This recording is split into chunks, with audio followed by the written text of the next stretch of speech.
Eu vi um homem e ele olhou para mim e nos seus olhos eu percebi que ele era Satanás. Estava orando de madrugada no meu escritório e eu comecei a sentir uma presença maligna. E quanto mais eu orava, mais eu sentia. E aí chegou um momento que Deus falou comigo: ele está na sua frente. E eu abri os olhos e ele estava na minha cara. Quando eu me batizei, eu falei, agora vai ser mais fácil, né? Com Deus, estou alinhada. E aí a minha pastora falou, não, agora é mais difícil, porque agora o inimigo te atenta. Os demônios, eles precisam de legalidade para entrar. Por que não é todo mundo possesso? Porque o demônio ele não pode entrar no corpo de qualquer um. A pessoa precisa começar a abrir uma brecha para que ele entre. Pessoas que passam a vida abrindo portas da sua vida, da sua alma, para os demônios, eles entram. E quando eles entram, eles não saem a menos que alguém expulse.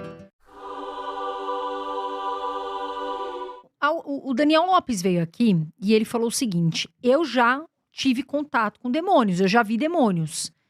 Você já viu demônios? Muitos. Você já? E como é essa experiência, o Lamartine? Eu já tive, vou te contar duas experiências. Uma das experiências, eu estava sozinho na minha casa. A Lília tinha viajado para a casa da mãe dela. A mãe dela morava em Santos à época. E eu fiquei em casa. Eu morava num sobrado lá no Morumbi. E naquele dia eu falei, bom, já que estou sozinho, eu vou buscar Deus. Peguei meu violão, comecei a tocar, comecei a adorar, a cantar. Foi maravilhoso. A hora que eu subo a escada, o segundo andar tinha um corredor bem grande. No final do corredor era o meu quarto. Eu vi um homem, eu lembro até hoje, com a pele clara, com uma barbicha, assim, bem feita, um cabelo bem cortado. E ele olhou para mim e nos seus olhos eu percebi que ele era Satanás. E aí o que aconteceu, Lamartine? Eu senti um golpe de... Sabe quando um arrepio, um calafrio, assim? Eu vi com os olhos abertos por uns 2 ou 3 segundos. E aí eu repreendi. E ele desapareceu. Mas eu passei a noite inteira lutando com aqueles demônios que estavam ali naquele lugar. Sim. E aí eu continuei adorando, buscando a Deus, até que eu senti que aquilo foi embora. Uma outra vez também aconteceu no momento que eu estava orando. Já eram umas 3 horas da manhã, eu tenho esse costume de acordar de madrugada. E sempre que eu acordo, eu não fico desesperado, tô com insônia. Não, eu vou orar. Sim. Esse horário da madrugada eu acho uma delícia, porque é o horário que eu oro, que eu falo com Deus. Eu tenho muitas experiências ali. E quando eu me converti, eu era novo convertido, eu me lembro que eu estava na casa de uma senhora que foi muito importante na conversão do meu irmão mais velho, que foi quem me falou de Cristo e tal.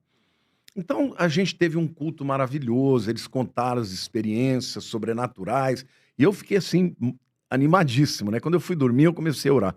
Deus, eu quero ver um anjo, eu quero ver um anjo, eu quero ver um anjo, eu quero ver um anjo, eu quero ver um anjo. Deitado, orando assim, em mente, né? Não falando alto, mas pedindo, Senhor, por que eu não posso ver o anjo? Todo mundo está dizendo que vê, eu também quero ver. E num determinado momento, eu senti Deus falando comigo. Você quer ver? Então vira a sua cabeça porque ele está aí. Quando Deus falou assim comigo, eu fiquei tão atemorizado, mas com tanto medo, arrepiei inteiro. Falei, Deus, pelo amor de Deus, tira esse anjo daqui. Aí você já não queria mais. Depois eu fiquei muito frustrado, né? Passaram muitos anos. E um dia, então, foi essa segunda oportunidade que eu estava orando de madrugada no meu escritório e eu comecei a sentir uma presença maligna. E quanto mais eu orava, mais eu sentia. Quanto mais eu orava, repreendendo, mais eu sentia. E aí chegou um momento que Deus falou comigo. Ele está na sua frente. Abre os olhos. E eu me lembro que a sensação que eu tive foi aquela de lá, mas eu falei, agora ou vai ou racha. Eu não vou recuar. E eu estava assim, eu abri os olhos, ele estava na minha cara.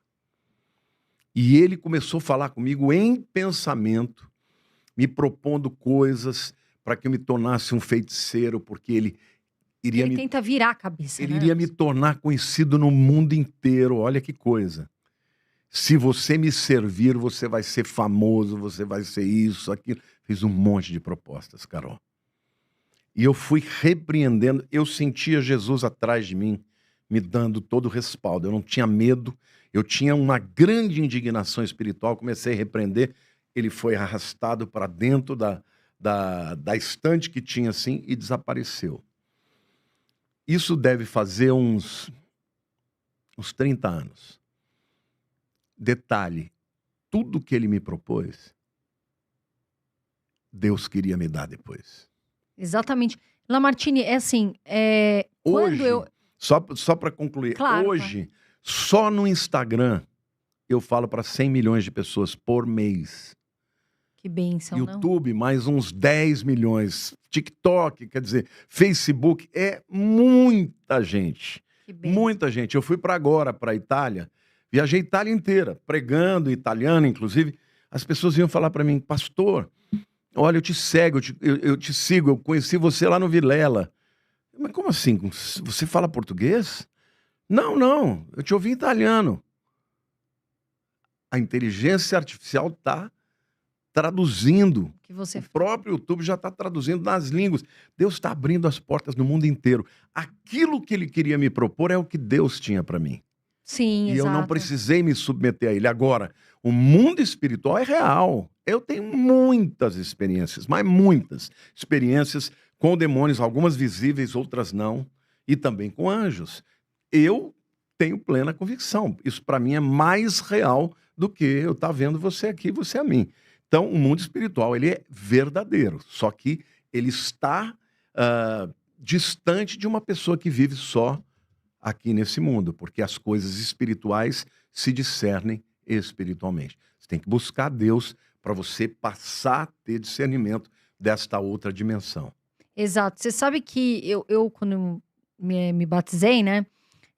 Eu falei, agora vai ser mais fácil, né? Eu acredito, tô com Deus, tô alinhada.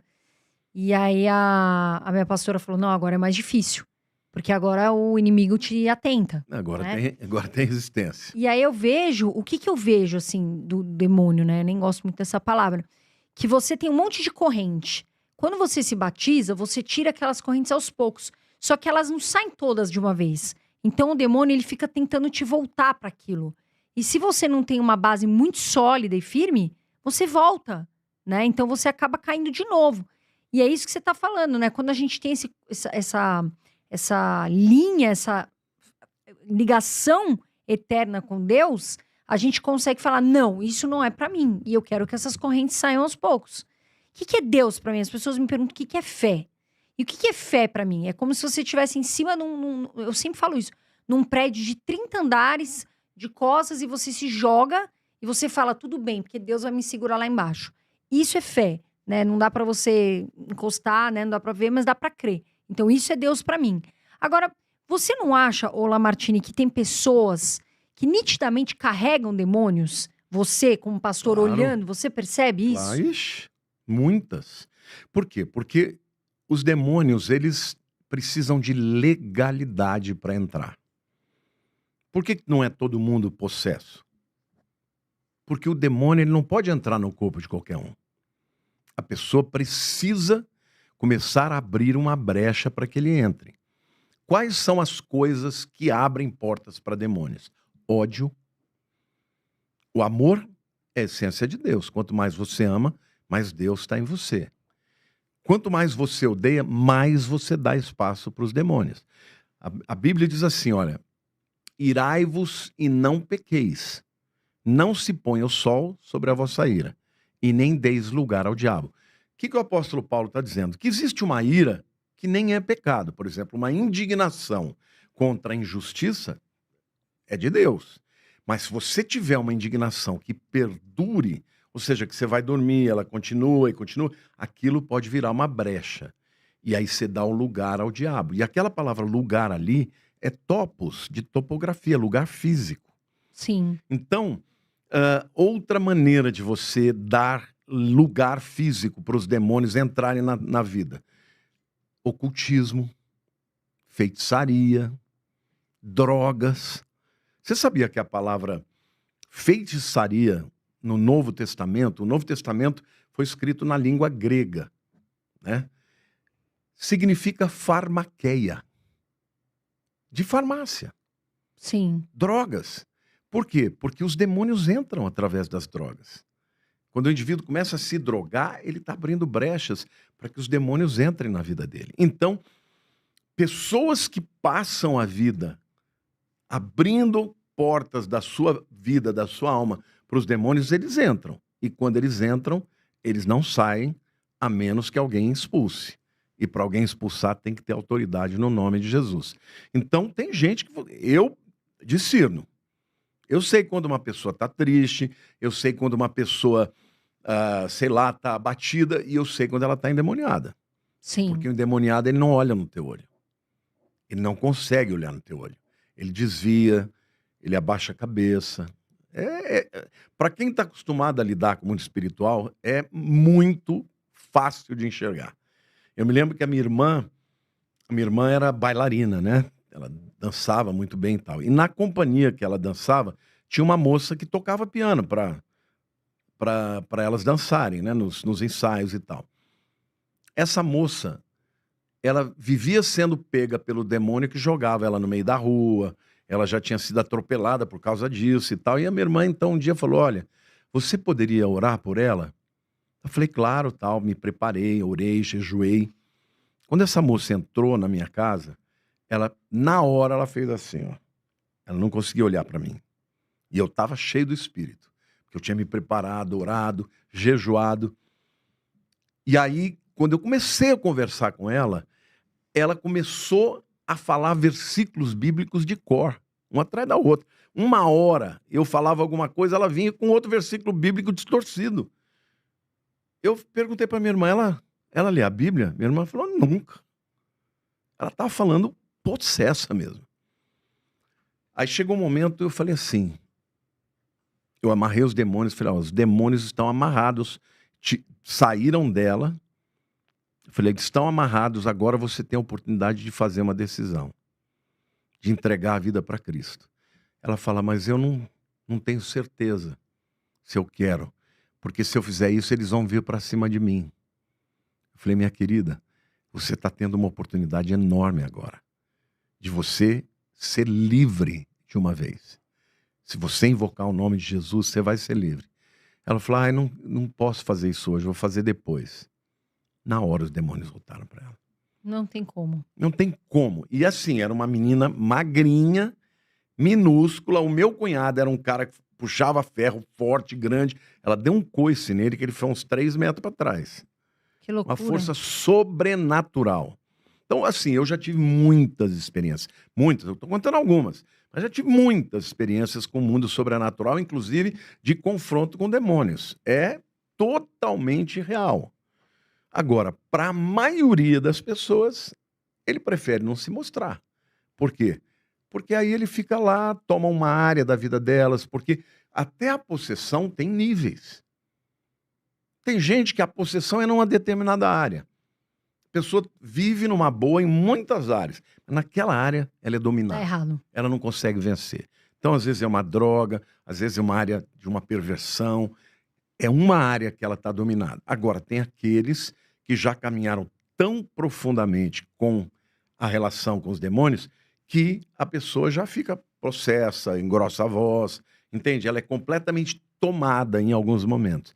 Agora, quem já lidou com isso sabe que o mundo espiritual é verdadeiro, existe. E até muitos famosos, né, Lamartine? Assim, você vê, tem famoso que parece que você olha assim na televisão ou em algum show, alguma coisa, e olha, eu nem tenho esse... Eu nem posso falar, né? Eu não sou uma autoridade, mas às vezes parece que tem pessoas que você olha na TV e nitidamente você vê que tem alguma coisa ali que... Como se fosse um pacto. Tem alguns que ficam possessos no palco. No palco. Entendeu? Você vê esses grandes performances, né, assim, nos Estados Unidos, que fazem cultos, shows de demônios, né? Assim, coisas extraordinárias. Essas pessoas têm pacto aberto já em vender a alma para o diabo. Esses camaradas, se não for a misericórdia de Deus e alguém ser usado por Deus para a libertação deles, eles estão completamente dominados, porque venderam a alma em troca de ficar rico em troca de dinheiro, De fama, de né? fama. Muitos fazem isso. Muitos. Então, Carol, o mundo espiritual, ele é real. Ele é mais real do que o mundo físico. É como se fosse uma outra dimensão que a gente não tem acesso a não ser pela fé, pelo discernimento do Espírito.